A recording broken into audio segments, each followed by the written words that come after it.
सौरभ धामने ने लिखा है कि the childhood of many enlightened masters have a lot of mystical incidences. How can a common man hope for awakening with no such things. लिखते हैं कि तमाम जो संबुद्ध सद्गुरु हैं उनका जो जीवन है बचपन का वो चमत्कारिक घटनाओं से भरा होता है और एक सामान्य व्यक्ति का जीवन तो सामान्य होता है, तो ऐसे में वो जागृति की उम्मीद कैसे करे.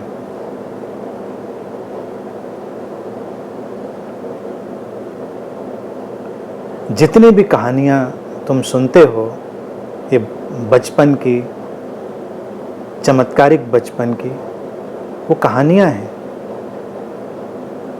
कहानियों में इतना रस क्यों लेते हो. मैं तुमको पूरी अथॉरिटी से कहता हूँ 99% कहानियाँ फैब्रिकेटेड होती हैं. संप्रदाय उनको फैब्रिकेट करते हैं, शिष्य फैब्रिकेट करते हैं, यानी कि उनको गढ़ते हैं. उनको महान दिखाना होता है अपने गुरुओं को.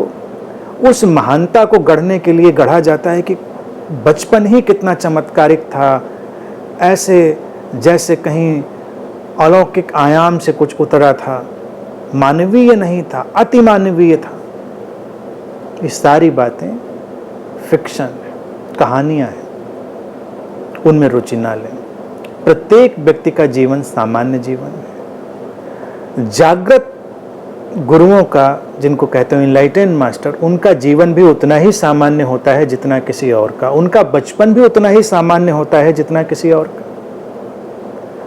अच्छा, 2-4 घटनाएं घट भी गईं, वो अपनी अपनी प्रोग्रामिंग के अनुसार है, तो उससे भी क्या बनता बिगड़ता है. घटी तो घटी, उससे कोई बहुत अंतर नहीं पड़ता. कोई पैदा होते ही गीता बोलने लगता है, तो कोई चलने लगता है, तो कोई पैदा होते ही उपवास करने लगता है, तो कोई पैदा होते ही पता नहीं क्या क्या करने लगता है. चाहे बुद्ध के जीवन की घटनाएं पढ़ें कि पैदा होते ही वो 4 कदम चल के आर्य सत्य की घोषणा करने लगे, या किसी की पैदा होते ही उपवास में चले गए, पैदा होते ही हंसने लग गए, पैदा होते ही कुछ और कर दिया, और 2-4 साल के हुए तो वेद बोलने लग गए. तो सो मेनी स्टोरीज. और ये सब केवल कहानियां हैं. तुम उनमें यकीन करना चाहते हो तो करो, जिसको भी उसमें रुचि है यकीन करने की वो करे, उसकी आजादी है. लेकिन ये घटनाएं अप्रासंगिक है. अस्तित्व सबको सामान्य रचता है.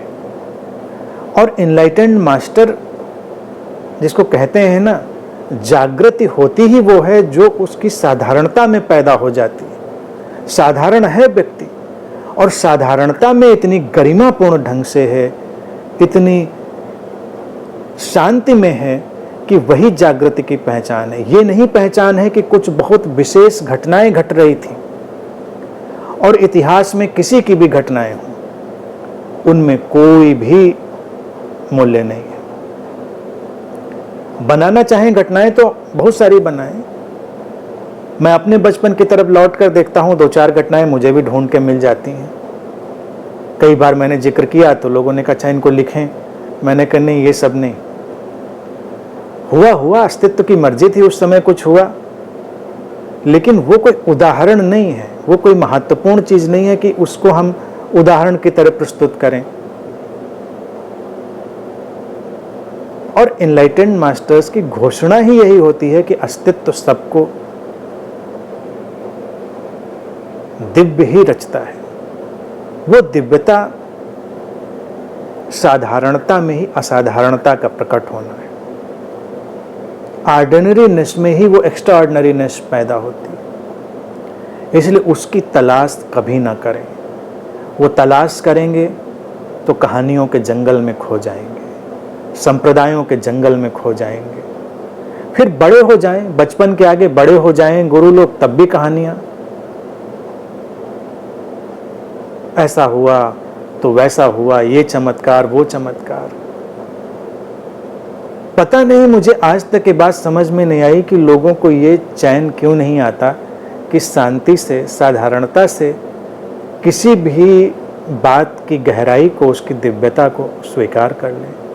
उनको उसमें असाधारणता लानी आवश्यक हो जाती है. ये मनुष्य के मन की कमजोरी है। जब मनुष्य सशक्त होता है अपने अंतर्मन में, तो वो ऐसी बैसाखियां नहीं ढूंढता जिनमें कोई कहानियां लिपटी हुई होती है। ये कहानियां, बैसाखियों के ऊपर जो कपड़ा लिपटा होता है ना, जो चलने में थोड़ी सहायता देता है, वो गुद्दी जो होती है बैसाखी की, स्टिक, वो जो कुशन होता है, बस वो कुशन है। बैसाखियों पे चलने वाले लोग ही कहानियों के कुशन तलाश करते हैं। जो अपने पैरों पे चलने लगते हैं, उनको किसी कहानी की ज़रूरत नहीं होती। और रियल एनलाइटेंड मास्टर वही होता है जो दूसरों को बैसाखियाँ फेंक कर अपने पैरों पर चलने में मदद करता है। और जब लोग अपने पैरों पर चलते हैं तो कहानियाँ पीछे छूट जाती हैं। उनके हर कदम में एक नई कहानी होती है, वही ज़रूरी है। तो अपने हर कदम पर उस खूबसूरती को पैदा करें, इस आत्मविश्वास को अपने अंदर लाएं कि साधारण होते हुए ही संभव है। असाधारणता फिक्शन है, उसकी कोई ज़रूरत नहीं है। तो मैं सब में संभावना देखता हूँ। मुझे ऐसा कोई भी व्यक्ति नहीं दिखता जिसमें वो संभावना ना हो। साधारण असाधारण की बात नहीं। हाँ, अस्तित्व कभी कभी किसी को थोड़ा आगे पीछे रच देता है, लेकिन उससे क्या फ़र्क पड़ता है। किसी का चेहरा मोहरा टेक्निकली ज़्यादा अच्छा बना देता है, किसी की आवाज़ ज़्यादा अच्छी हो जाती है, किसी के पास शब्दों का कौशल ज़्यादा बेहतर हो जाता है। अलग अलग तरह के कौशल अस्तित्व या वो टोटलिटी या वो सोर्स किन्हीं अदृश्य कारणों से अलग अलग शरीर मन में डालता है। वो उस शरीर मन की आवश्यकता के अनुरूप होते हैं, लेकिन इससे वो विशिष्ट नहीं हो जाता। उसकी विशिष्टता की उसमें कोई बात नहीं हो जाती है वैसा, क्योंकि उसकी उपयोगिता होगी उस तरह से। तो ऐसे देखें और अपनी संभावनाओं के प्रति खुले रहें, सहज होकर चलें। हर व्यक्ति के अंदर खिलावट है, बस उसको मौका देने की ज़रूरत है, उसको स्वीकार करने की ज़रूरत है और सहज और साधारण होकर जीने की ज़रूरत है।